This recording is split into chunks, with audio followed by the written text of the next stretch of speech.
à notre niveau d'observation, est-ce que tous les corps que nous observons sont sous forme de corps physiques, pesants, un peu comme ce crayon?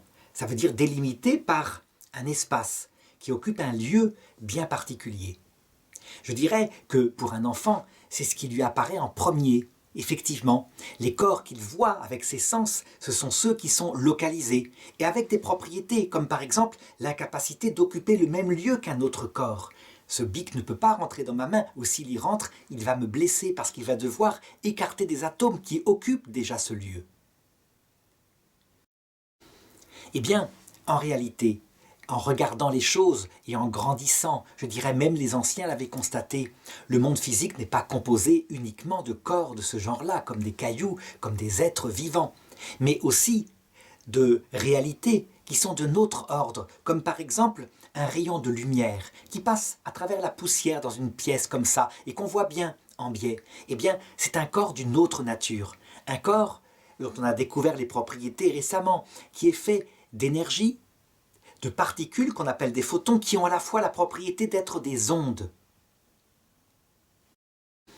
Le domaine des ondes est un deuxième état de la matière, et un état de la matière dont Albert Einstein montrera qu'il est fait de la même matière.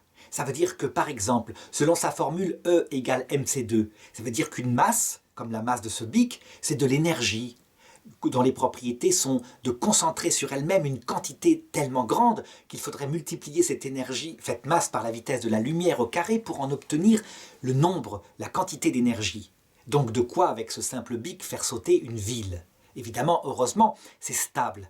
Il n'empêche que, lorsque une bombe atomique saute, eh bien, rien ne se perd, rien ne se crée, tout se transforme. Et donc que la chaleur qui a été émise, sous forme de rayonnement, sous forme de vent, tout ça, c'est de la matière qui a changé d'état.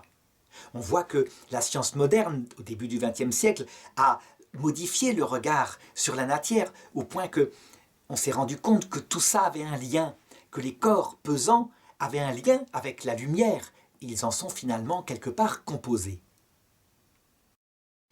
Quand on pense donc en 2020, où je fais ces vidéos, que ces découvertes-là ont eu lieu il y a un tout petit peu plus d'un siècle, on voit à quel point il faut rester ouvert, à quel point peut-être il peut exister d'autres états de la matière qu'on ne connaît pas, mais qu'on peut peut-être découvrir un jour. En tout cas, pour ce qui concerne notre monde, on peut dire que l'état corpusculaire, l'état ondulatoire, sont les états habituels des corps physiques que nous rencontrons. Évidemment, au niveau de l'immensément petit, on peut parfois passer de l'un à l'autre très rapidement. Ça veut dire que le vide, où il n'y a pas de particules, tout d'un coup, à partir d'énergie qui est là, présente, d'énergie non particulière, peut apparaître une particule spontanément. Donc c'est encore un autre monde, un autre niveau d'observation, mais restons-en pour le moment à ce que nous observons là avec nos sens.